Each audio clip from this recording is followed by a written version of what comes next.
welcome back to yet another helpful video of Quick Guide, and in this video I am going to show you how to set yourself always active on Slack into your desktop. So without any further ado, let's dive right into this exciting video.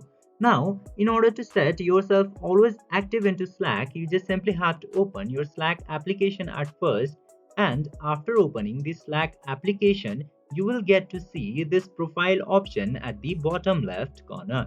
Just simply tap into your profile option, and after going into this page, you will see so many options into here.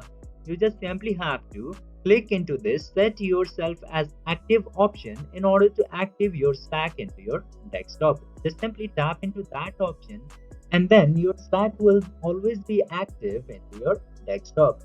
By following this very easy step, you can easily set your Slack as always active into your desktop. I hope this video was helpful for you. If yes, don't forget to like, share and subscribe to the channel to never miss another update. Thank you for watching the video.